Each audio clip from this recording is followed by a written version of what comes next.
Hello and welcome to the Brutal Iron Gym podcast, where our goal is to cut through the BS and deliver the brutal truth about topics related to health and happiness. Today's podcast is number 1369.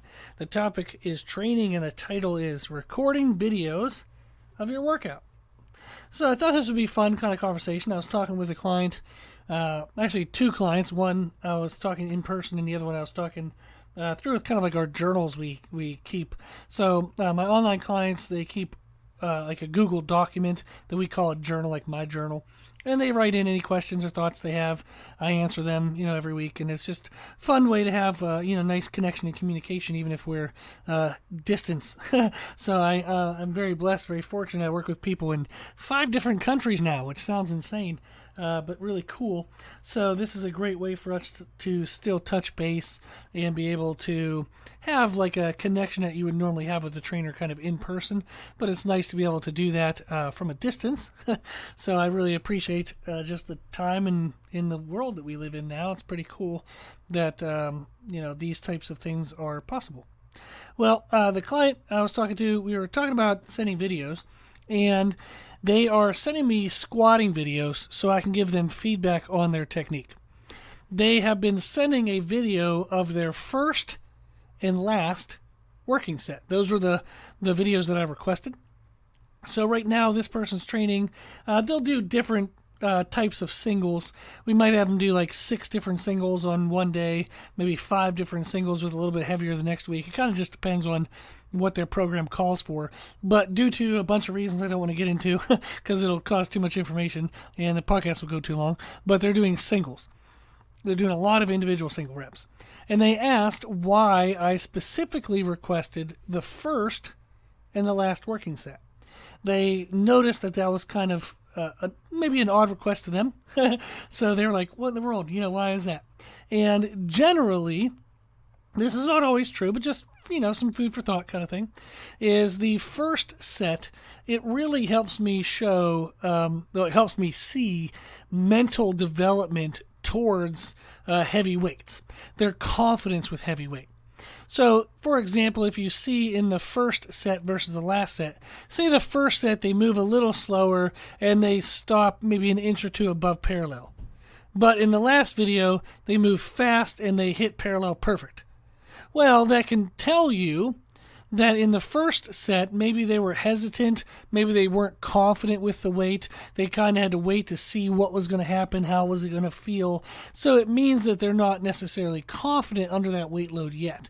So that's a great way for me to see not only physical aspects that you would think you're seeing in videos, but also like a mental aspect as well. So when you think about what makes somebody strong, there's physical strength of the muscles, there's technique, like technical proficiency. If they're very good technique, then they can use their muscles to the best of the muscle's ability. But if they have bad positions, they're not going to maximize the muscle's usage. So even if they have strong muscles but bad technique, they won't be able to lift as much weight. So you have physical aspects that contribute to it, technique that contributes to it, but then also the mental aspect, your confidence. If you're not confident, you're going to feel very timid, you're going to move very slow, you're going to kind of, overcompensate one cue but forget another cue. It's just going to be very inconsistent. So seeing the first and the last comparatively, it allows me to see if there is difference in regards to the mental aspect than in which the reps are performed. Then also, this lifter is a power lifter, and in a competition, you only get one shot typically, or at least ideally, you would like to only have one attempt at each weight. So this is not always true, and I'm just kind of talking quickly, is a first, like in a powerlifting meet, if you're unfamiliar with it, you get judged for the heaviest 1 rep that you can lift in a squat, bench, and a deadlift. And then you add those numbers up, it equals a total. And then in your age and weight bracket, whoever has the highest total wins. That's kind of how it works. So in a squat, for example, you would have 3 attempts in front of the judges to perform your best max, the heaviest one you can do.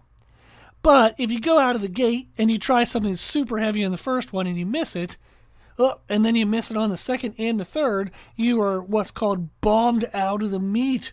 you are disqualified from competing in the meet and you don't get to continue. You have to have a successful attempt at each lift, squat, bench, and deadlift, for you to reach the end and have a total and have a chance of placing. So typically the first attempt in a powerlifting meet is not really a true max. You're going to do something that you're totally comfortable with, very confident. You probably could easily do for a second rep, maybe even be able to get a third rep of it. But you're going to go out there, you're going to judge in front of the judges, you're going to do one rep, make sure it counts, you get to parallel, you meet all the standards, and then on the second attempt, you might try something a little bit, kind of risky, but you're pretty sure you're going to get it. And then the third one's usually like, this is what I'd love to get, but I'm not sure if I'm going to get it. But typically what you'd see is the weight will increase between the attempts. So from attempt 1 to attempt 2 to attempt 3, the weight will be increasing. Therefore, that means that at each weight, you only get one attempt. So the first time you do it has to be the best time you do it. That's also then why it's helpful for me to see the first attempt rather than only ever seeing the last attempt. If the first attempt they're very timid and shy, but I don't ever see that, then they would go to a meet and in their first attempt, which is the only attempt they're going to get, they would be timid and shy and they wouldn't get the lift to count. And if I only ever saw last videos when they felt more confident, I would be like, what the hell happened? Why were you so timid? So it helps me to see first and last attempts because I can see all those kind of aspects. Now, why then would I want to see the last attempt? Not only to see the difference from the first attempt, but typically by the last attempt, whatever is kind of physically weak in our lift, or even kind of technically weak in our lift, it'll be exposed more as you fatigue.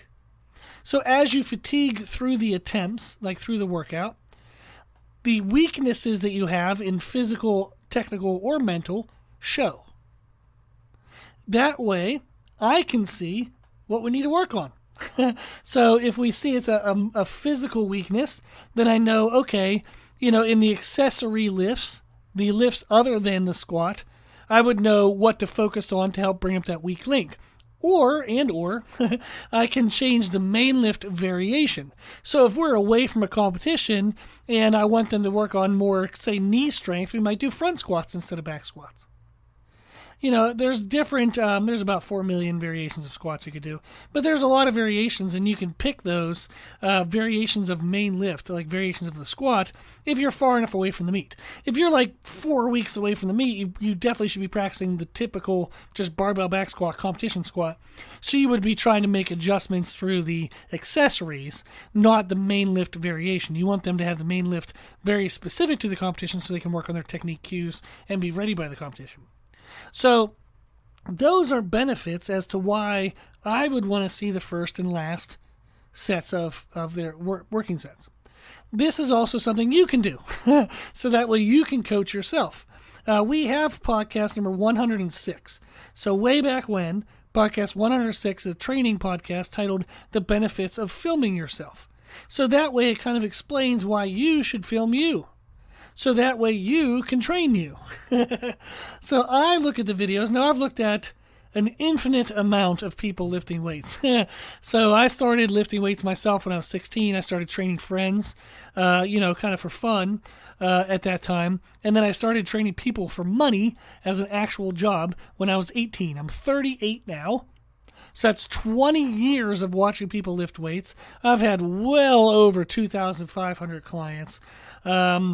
Just in the last 11 years alone, I've owned Brutal Iron Gym, and for the first several years, I was training 10 to 12 hours a day, and also still training on Saturdays. So talk about like that 10,000 hour rule. I passed that a hell of a long time ago.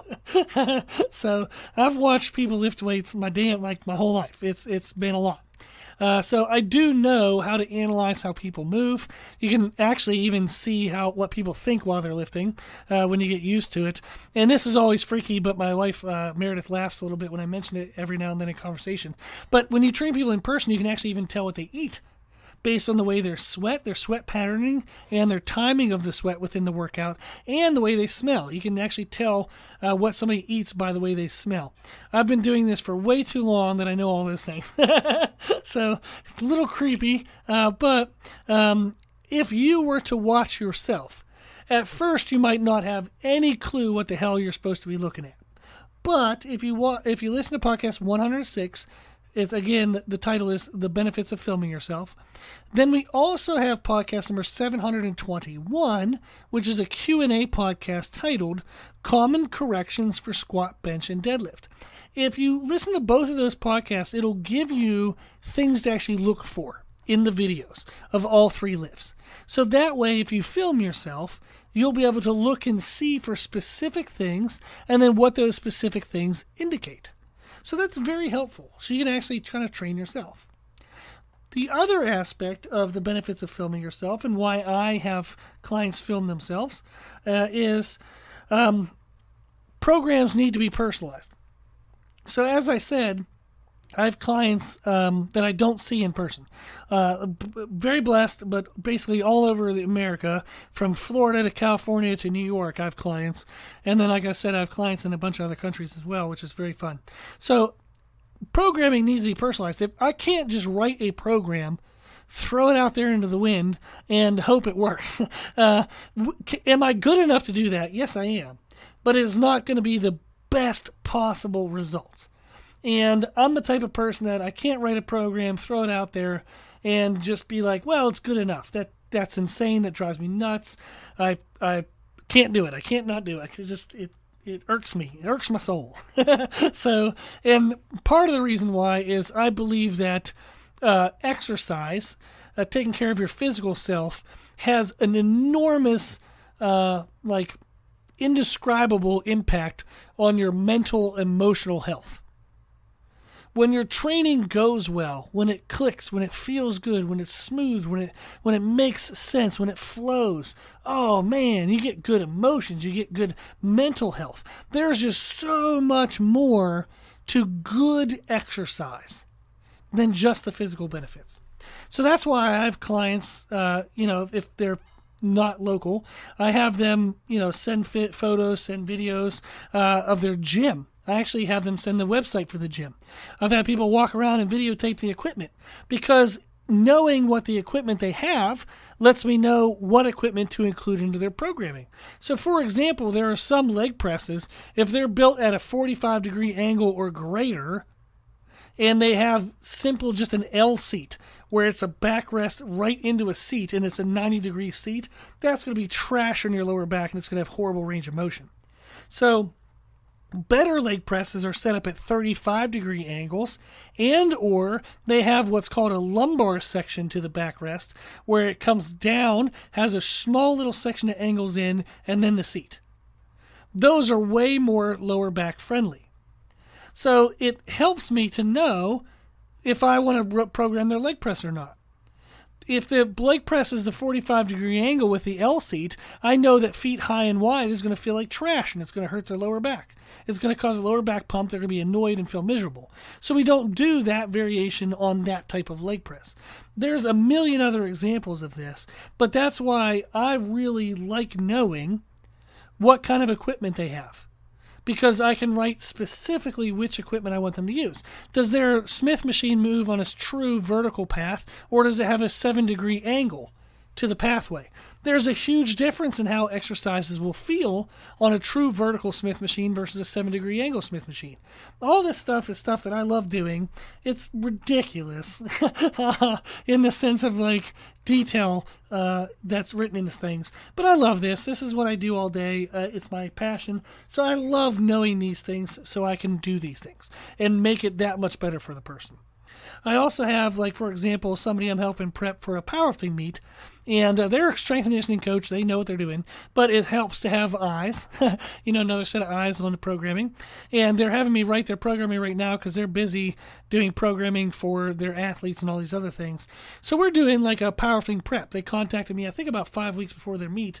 And I wrote down kind of like what I think the progressions will look like to the meet. And the workouts, specific exercises, rep ranges, weights I think they should use, and everything.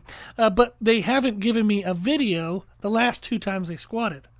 So the last time we talked, I was like, yo, bro, you got to get me some videos, man. So the reason why is because I know where they want to go in their squat at the meet. I know what they can squat right now, but without seeing it, I don't know if that's a Hail Mary squat. I don't know if that's a clean technique squat. I also then don't know in our training, or do they have a good capacity for strength endurance? Can they do heavy singles for a lot? Or do they do 1 or 2 singles and fizzle out? These are all very important things. I need to be able to see how they lift so I can see the technique quality, which shows physical strain and shows physical weaknesses. It also then tells me the impact on their nervous system that these squats are having. And again, I get to see their mental approach. Are they confident with that weight or are they not confident with that weight? So helping me help them by sending videos is extremely, extremely important. I love all these things. I think they're ridiculously important, ridiculously beneficial, but they're ridiculously overlooked or not even, people aren't even aware of them as being something that's beneficial and important. So filming, like recording videos of your workout, I do believe is a really good idea. There are catches to it. Like, for example, you might get lost if you have your phone on in the social media. So all of a sudden you look on Instagram, or maybe you get an email, or you get a text message. So you have to be very careful to not get sidetracked. So only use the camera mode, in your phone if you're using your phone. Be very disciplined with that. And then also, people tend to have like Instagram moments where they're like, I'm going to film this set and I'm going to go all out, go beast mode, whatever the hell the other phrases are, whatever the cool kids are saying nowadays. But they go nuts and they'll film this set and they damn near kill themselves, but it looks good on social media. But the intensity is way too high. It wrecks their rest of their workout. It wrecks their recovery, and overall it wrecks the program.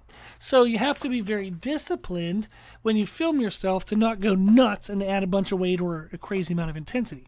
Actually, one of the things I do, and I do with my in-person clients and stuff, is we actually, if we're going to post something, so if I want to post an educational video on Instagram, if you don't follow our Instagram account, I suggest you do it.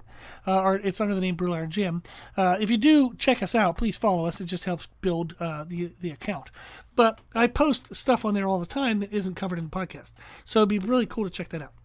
But when I record stuff to post online, I actually record the last set.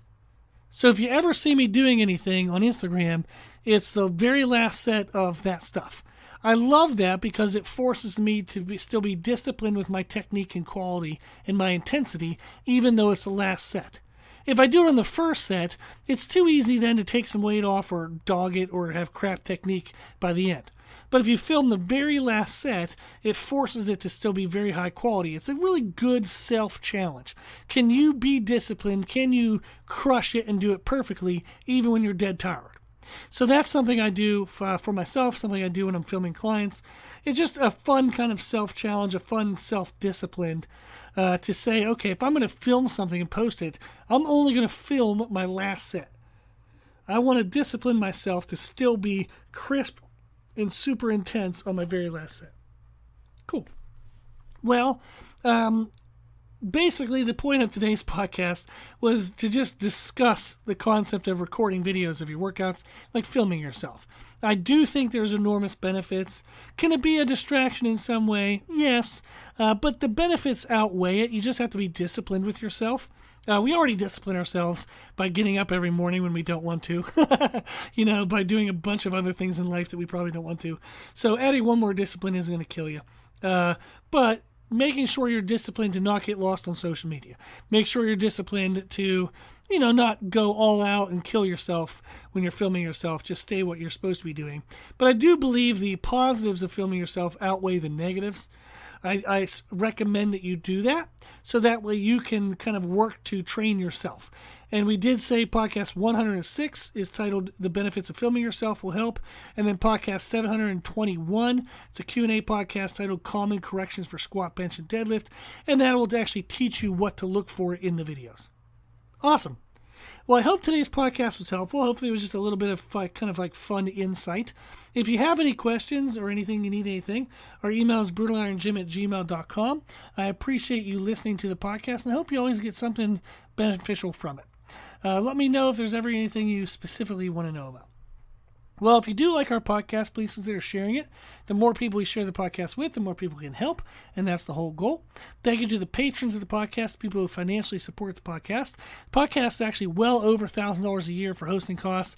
I give an hour to it every single day. I would like to keep it for free and without a bunch of ads in it to help pay for it. So I really appreciate the financial supporters. There's really no way that this makes any sense to do without you. So thank you very, very much. If you consider giving a donation towards the podcast, you can do so on our website at www.brutalirongym.com. We have options there for one-time, monthly, or yearly donations. Thank you if you do it. I truly appreciate it. We all appreciate it so that we can keep this thing rolling. If you like the information we share in our podcast, as I mentioned, we do have social media channels on Instagram, Facebook, Twitter, and YouTube, all under the name Brutal Iron Gym. If you have any questions, feedback, suggestions, anything you want to know, let us know at our email at brutalirongym@gmail.com. As always, I hope this was helpful, and thank you for listening.